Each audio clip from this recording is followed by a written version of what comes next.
In this video, I'm going to share with you the top 5 mistakes that runners make as they're trying to get back to running. My name is Dr. Mac Jones. I am a physical therapist and running coach. I've been a physical therapist and running coach since 2012, and currently I own and operate out of a practice called Sold Out Performance and Physical Therapy. We have a physical location in Clarksville, Tennessee, but we also work with clients virtually all over the country and all over the world.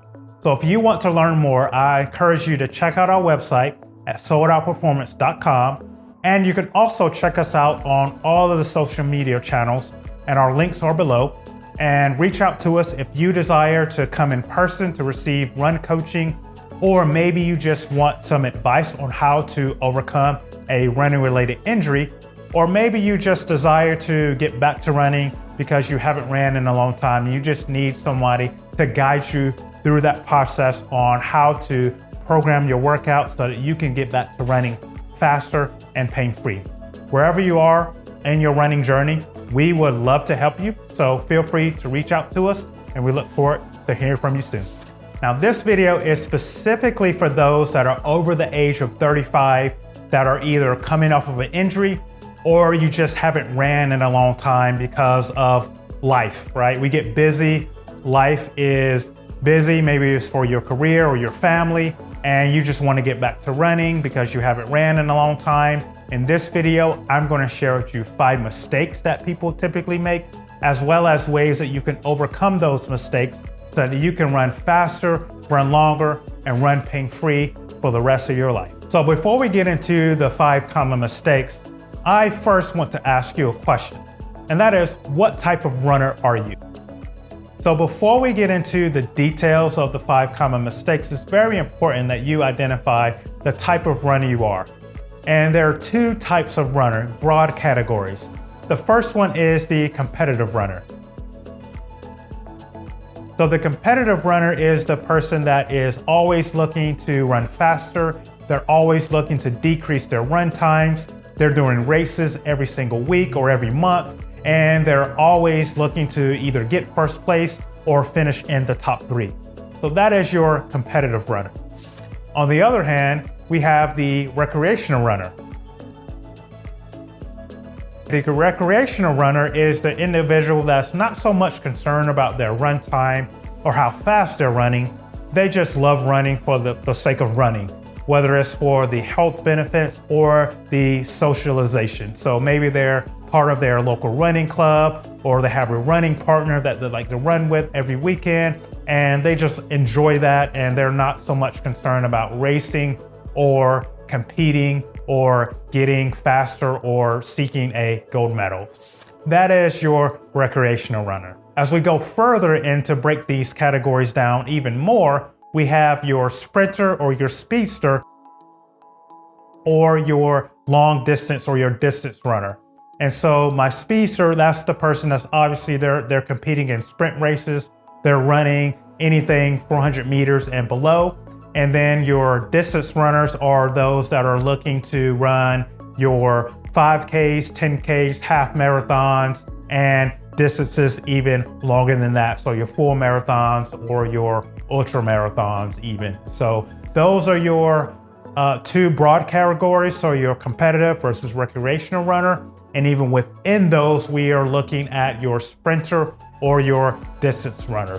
Those are the 2 broad categories, whether you're a competitive runner or a recreational runner, as well as the subcategories, whether you are a sprinter or a distance runner.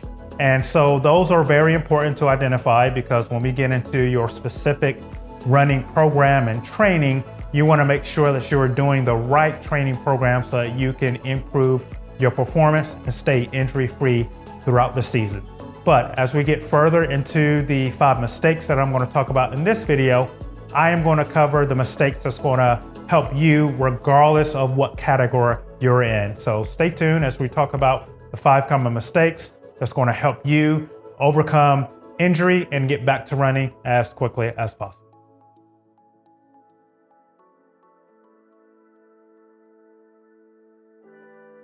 So the number 1 mistake that I see runners making when they're trying to get back to running after taking a long break is that they don't set a clear target. And what I mean by that is their goals aren't specific enough, and even when they set goals, they don't understand the why behind it. And so I want to tell a quick story of what this means and why it's important.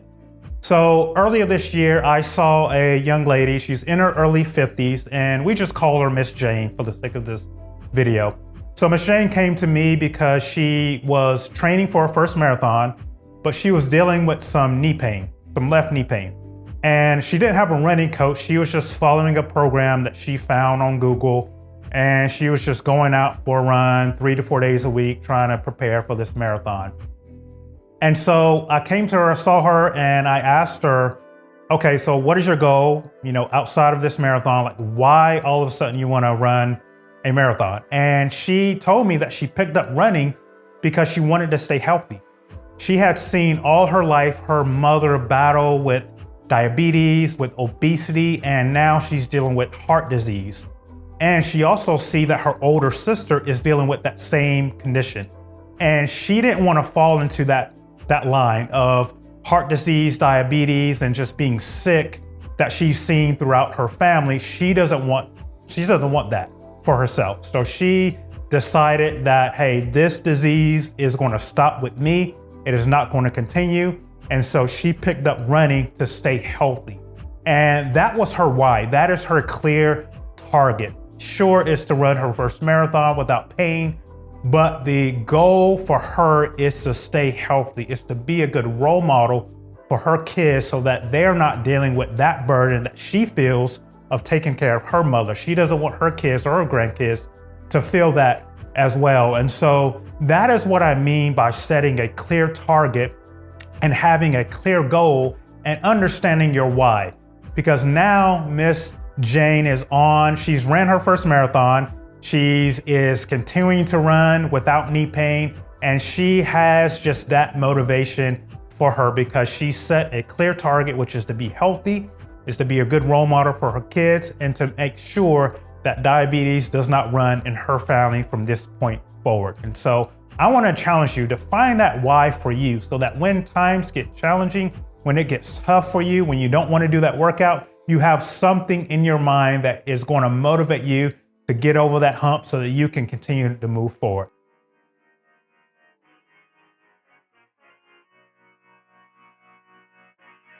So the second most common mistake that I see runners making is they're just not physically ready. So they don't have the balance, the strength, or the mobility to get back to running and making sure that they're going to stay injury-free or decrease their risk for injury as they're getting back into their running program. So what I'm going to share with you are 3 common tests that you can do wherever you are watching this video to ensure that you have the balance, the strength, and mobility to get back to running. The first test is a single leg standing test. So watch this demonstration as I show you what that test looks like.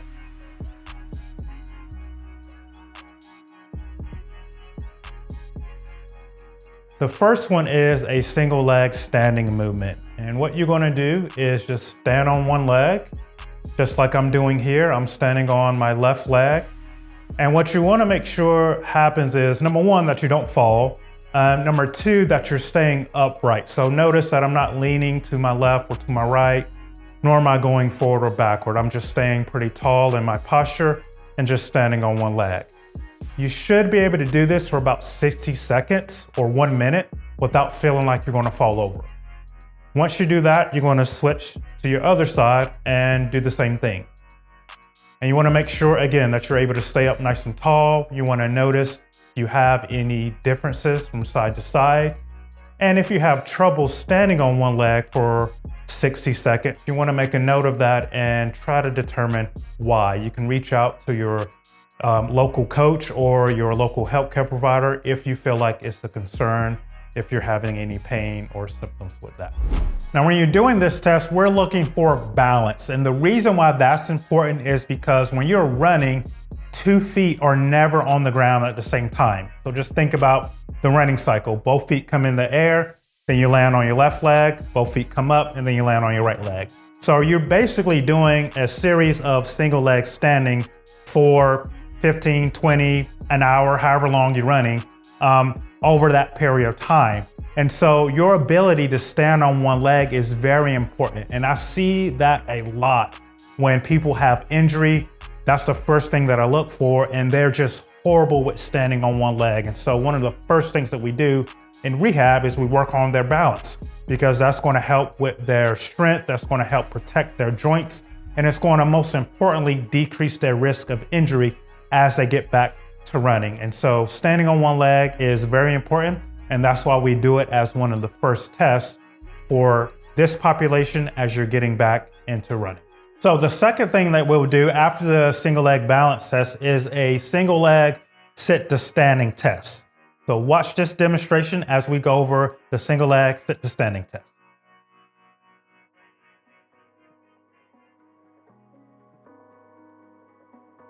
For this exercise, you're going to find yourself in a chair, and we're going to do a single leg sit to stand movement.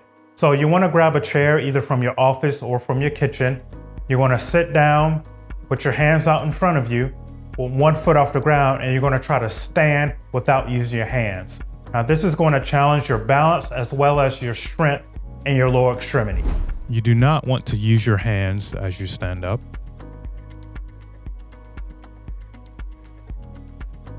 Nor do you want to shift your body weight side to side as you're standing.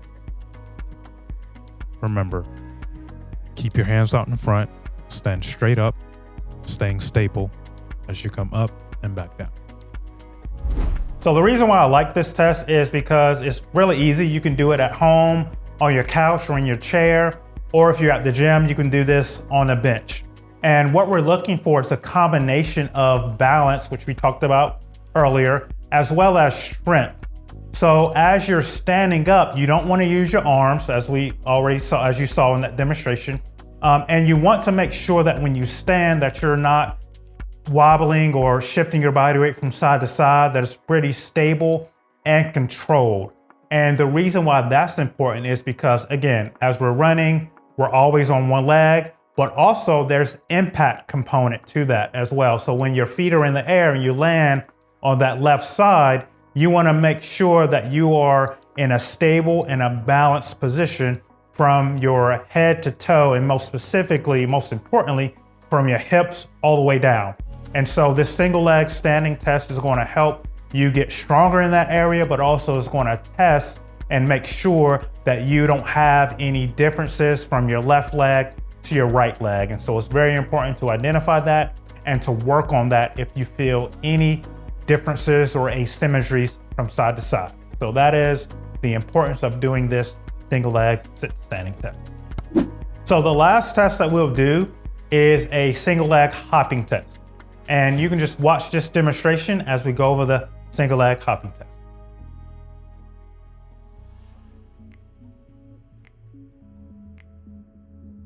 So in this exercise, we're going to do a single leg hopping drill. And what you want to do is stand on that one leg again. In this case, we're going to start out with your left leg first, and then you're going to hop up and down in place. Now, when you're hopping, there's a few things that you want to keep in mind. Number one, you're not trying to jump as high as you can in the air. Number two, you want to make sure that you don't have any pain with this movement.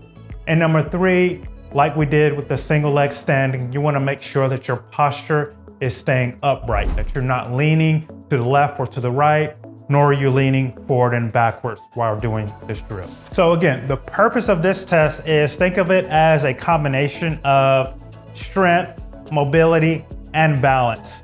So as we're running, as I talked about already, it is a impact sport. So both feet are coming off the ground, and then you want to land on that one leg, that left leg. Both feet come up, you're going to land on your right leg.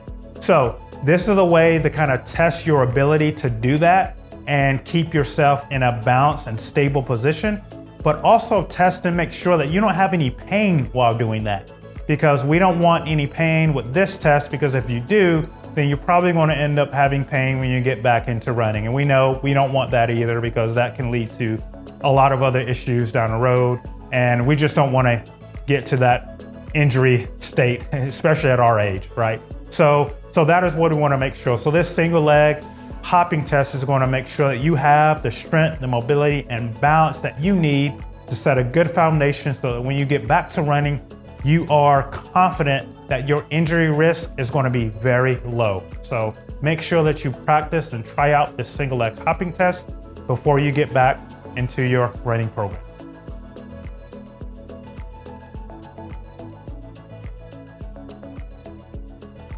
So mistake number 3, you don't have a warm-up routine. And so I'm going to break down 3 reasons why a warm-up is very important. Then I'm going to show you a 10-minute dynamic warm-up routine that I like to do for myself and the warm-up routine that I show all of my clients and athletes when they're getting back to running. So a couple of reasons why a warm-up is very important. Number 1, it's going to increase your body temperature and blood flow to all of your muscles and your joints. And that is very important because you want to have that happen before your workout or your race, not during. The quicker you can get that blood flow to all your muscles and joints, the looser you're going to feel, the more energy you're going to have, and it's actually going to make your run a lot easier. I know that sounds backwards because a lot of people, especially my younger athletes, they tend to think that, well, if I warm up, I'm going to be tired for my race and I'm not going to perform as well. But that is totally the opposite. And so you want to make sure that you are having that increase in your body temperature and increased blood flow to all of your joints. The second reason why a warm-up is very important is because it will decrease your chances of sustaining an injury. And so as an older athlete, as an older runner, we know that sometimes your joints don't move as well as they used to. You might be dealing with some stiffness or maybe some early onset of arthritis, or maybe you just have popping in your joints and you don't know why. So all of that is very normal. It's part of the aging process, believe it or not. But as you warm up, you will decrease your chances of those symptoms arising while you're in the middle of your run or in the middle of your race. Because warming up, like I said earlier, will increase your body temperature, but it increases the blood flow and the nutrients that your joints need to be loose and to sustain the impact that you're going to put it through as you go on your run.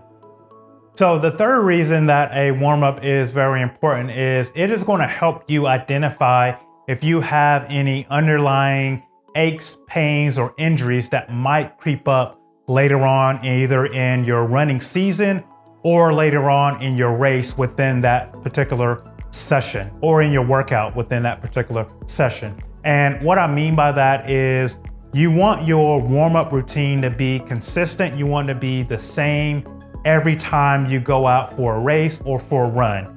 And that is going to help you identify any underlying injuries, issues, aches, pains that you might have, because if it's consistent, then you know that, hey, on Monday, I did this warm-up routine, it felt great. On Wednesday, I did it and my hip started bothering me.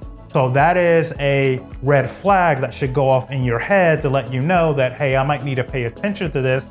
Maybe you need to do some extra rolling or some extra stretches to your hip in that particular example. And that is something that you can do. And that's going to help you, again, identify that underlying injury so that it doesn't creep up on you in the middle of your race or in the middle of your racing season. So those are the top 3 reasons that a warm-up routine is important. And I hope that you take that in mind and consider that as you go back to running and incorporate a warm-up routine into your workouts.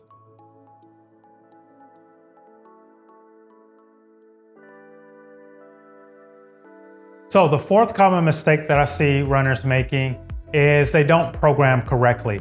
And so what I mean by that is their workouts are not programmed correctly because they either made it up themselves or they just Googled some cookie cutter workout program, and it actually has them on a track where they're running too much too soon, and it's going to set themselves up for injury and decrease their performance over time. And so I'm going to share with you the pros and cons of having a customized workout program to help you overcome a running related injury if you are coming off of an injury, or if you haven't ran in a long time, it's going to help you get back to running without increasing your chances of sustaining an injury. So to break this down even further, I want to share with you the most common mistake, and that is runners running too much. So for example, I will see, and especially distance runners, more than I see sprinters, I will see them do something like a Monday run is going to be their 4-miler. And then they'll go out on Tuesday and they'll bump it up to 6 miles. And then they'll go back out on Wednesday and they're bumping up to 8 miles. And then by the time Saturday gets here, they're running 15, 16 miles. And they're running 6 days a week after an injury or after taking a long break. And that is just way too much volume and way too soon. And then the second thing that I see in addition to that is that they don't take rest breaks.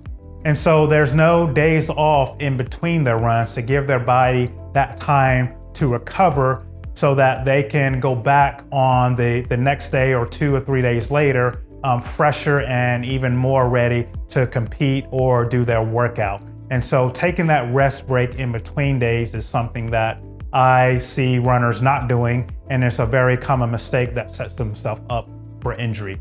And then the third thing, in addition to that, is that they don't strength train. So all they do is just run, and then eventually they end up injured or they end up with some type of ache and pain. And then I ask them why, or ask them what they've been doing, and they tell me that, well, I've been running 6 days a week and about 30 to 50 miles each week over a period of 6 months. And then at that point, they're going to end up with some type of injury or some type of ache or pain. And so those are the 3 most common things, common mistakes that I see runners making. And one of the things that you can do to mitigate that, and one of the things that you can do to help with that, is number 1, not running too much. And so what I mean by that is capping your mileage at a certain point. And it's going to be different for everybody. But typically I will have someone start out no more than about 12 miles a week, especially if you haven't ran in a long time or if you're coming off of an injury. So first thing is capping your mileage. About 10 to 12 miles is a good starting point, and then we can increase from there. The second thing is making sure that you're taking days off in between your runs. And we can do this at a point where it's not going to hinder your performance, but you can take days off in between your runs. So I usually recommend running on non-consecutive days. So if you're going to go out for a run on Monday, take Tuesday off, go back on Wednesday, and then do that throughout the remainder of the week. So taking breaks in between your workouts is something that you want to do. And then lastly, getting strong, strength training. And it does not have to be complicated. You don't have to be a power lifter or someone that's in the gym for 2 hours lifting weights. You can do some simple strength training exercises at home using your body weight if you want to as you're starting out, but doing some strengthening. So keeping your muscles strong and your joints strong and healthy is something that you also want to do, that's going to help you program correctly so that you can get back to running as soon as possible, but most importantly, decrease your chances of injury. Those are the common mistakes, as well as the things that you want to do to mitigate those mistakes so that you can get back to running as soon as possible, but also stay pain-free and injury-free throughout your season.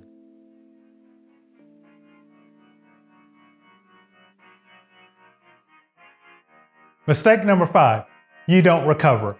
And when I say recovery, I'm not just talking about the days you take off in between your workouts or that week off that you give yourself after a long race or a competition.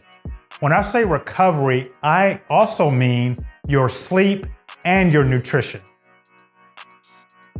Now, I'm not an expert in those 2 areas, but I can tell you that athletes that don't have quality sleep and athletes that have poor nutrition have an increased chance of injury and an increased chance of reoccurring injuries throughout their training season.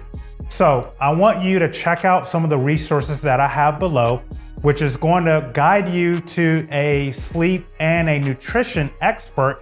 Also have some articles that you can read on how to improve your sleep and your nutrition, because those are 2 very important areas that's going to help your muscles recover. It's also going to help you stay fit and have the energy that your muscles and that your body needs so that you can sustain a long life of running, staying injury-free, and increasing and improving your performance throughout your race and running season. Thank you so much for watching. If you desire to learn more about how to run faster, run longer, or run pain-free, hit that subscribe button so you don't miss any of our future videos. Again, thank you for watching.